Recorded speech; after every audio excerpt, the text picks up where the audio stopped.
Welcome to Keeping up with COVID-19.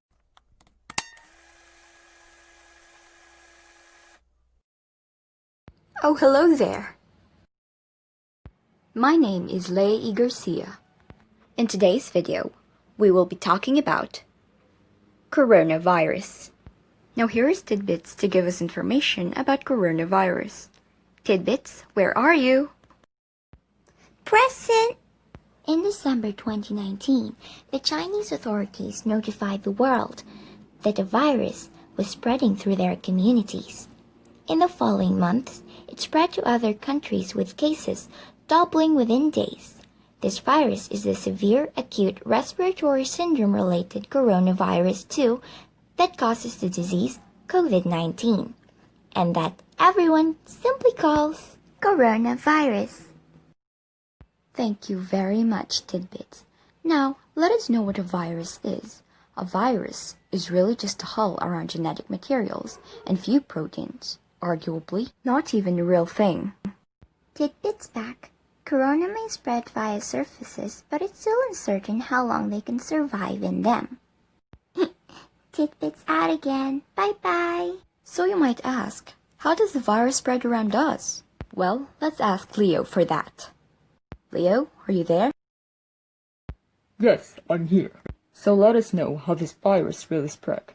According to scientists, its main way of spreading seems to be droplet infections. It happens when people cough, or when you touch someone who's ill. Then you touch your face, say, rubbing your nose, scratching your eyes. That's where it begins to enter your body. Back to you, Leo. From where you rubbed your eyes or nose, the virus starts its journey here. It hitches a ride as a stowaway, getting deeper into the body.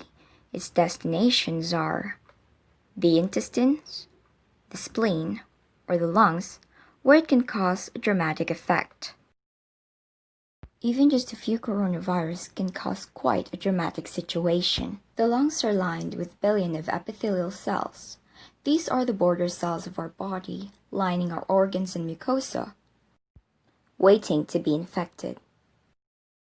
Corona connects to a certain receptor called the ACE2 receptor. On its victim's membrane, corona injects genetic materials. The cell, ignorant of what's happening, executes the new instruction, which is very simple. Copy and reassemble. As it fills up with more and more copies of the original virus, it reaches a critical point and receives one final order: self-destruct.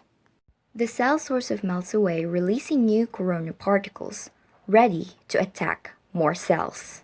The number of infected cells grows exponentially. After about 10 days, millions of body cells are infected, and billions of viruses swarm the lungs. The virus have not caused you much damage yet, but corona is now going to release a beast on you: your own immune system. The immune system, while there to protect you, can actually be pretty dangerous to yourself and needs tight regulation. As immune system cells pour into their lungs to fight the virus, corona infects some of them and creates confusion. Cells have neither ears nor eyes. They communicate mostly via tiny information proteins called cytokines. Nearly every important immune reaction is controlled by them. Corona causes infected immune cells to overreact and yell bloody murder. In a sense, it puts the immune system into a fighting frenzy and sends away more soldiers than it should, wasting its resources and causing damage. Two cells in particular wreak havoc. First is the neutrophils, which are great at killing stuff, including ourselves. As they arrive in their thousands, they start pumping enzymes that destroy as many friends as enemies. The other important cells that go into a frenzy are the killer T cells, which usually order infected cells to commit controlled suicide. But confused as they are, they start ordering healthy cells to kill themselves too. Hello, Tidbits back. The majority of people infected by corona will get through it with relatively mild symptoms like cough and fever. but many cases become severe or even critical. We don't know the percentage because not all cases have been identified, but it's safe to say that there is a lot more than the flu. Corona is dangerous for patients over 60 and those with pre-existing conditions or weakened immune system. In more severe case, millions of epithelial cells have died and with them, the lung's protective lining is gone. That means that the alveoli, the tiny air sacs via which breathing occurs, can be infected by the bacteria that aren't actually a big problem. Well, usually, but not in this case. Patients get pneumonia, respiration becomes hard or even fails. Tidbits out. Bye-bye. Thank you very much, Tidbits. Now there are two features for pandemic like corona, fast and slow. Which future we will see depends on how we react to it. Fast pandemic will be horrible and cost many lives. A slow pandemic will not be remembered by the history books. The worst case scenario for fast pandemic begins with a very rapid rate of infection because there are no countermeasures in place to slow it down. So why is it so bad? In a fast pandemic, many people get sick at the same time. If the numbers get too large, healthcare systems become unable to handle it. There aren't enough resources like medical staff or equipment like ventilators left to help everybody. People will die untreated. And as more healthcare workers get sick themselves, the capacity of healthcare systems fall even further. If this becomes the case, then horrible decisions have to be made about who gets to live and who doesn't. The number of deaths rises significantly in such a scenario. To avoid this, the world, that means all of us, needs to do what it can to turn this into a slow pandemic. How is a pandemic slowed down? A pandemic is stopped by the right responses, especially in the early phase, so that everyone who gets sick can get treatment. And there will be no crunch point with overwhelmed hospitals. Since we don't have vaccine for COVID-19, we need to socially engineer our behavior. This simply means two things: not getting infected and not infecting others. Not getting infected and not infecting others leads us to the third question.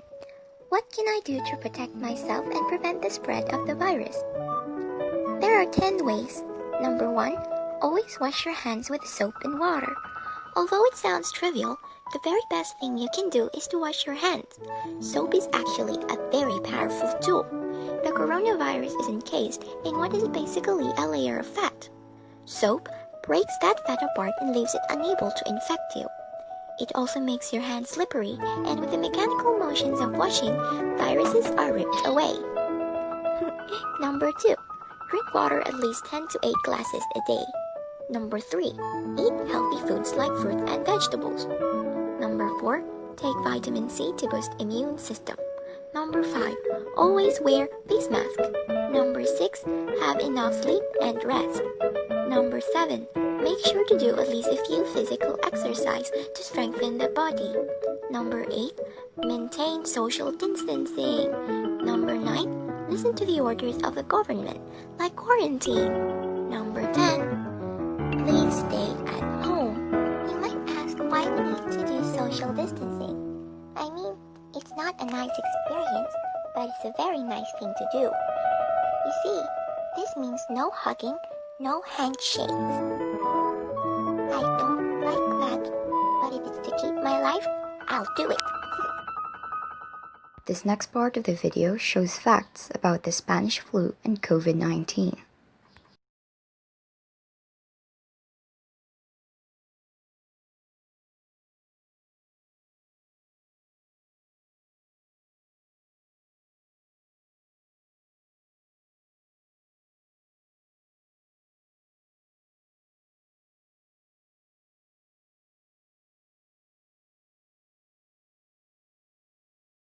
The only thing that can save us from this crisis is being obedient, responsible, and having a brave heart to face this together as one. We all already know what to do. I'm deemed hopeless in this situation, All I can do is to pray for all of us and for this world. If you don't care about your life, then think about someone else, someone who wants to live. Think about our frontliners. They're human too. They breathe, they get scared, they cry just like you, and they have families too. So please, think of them.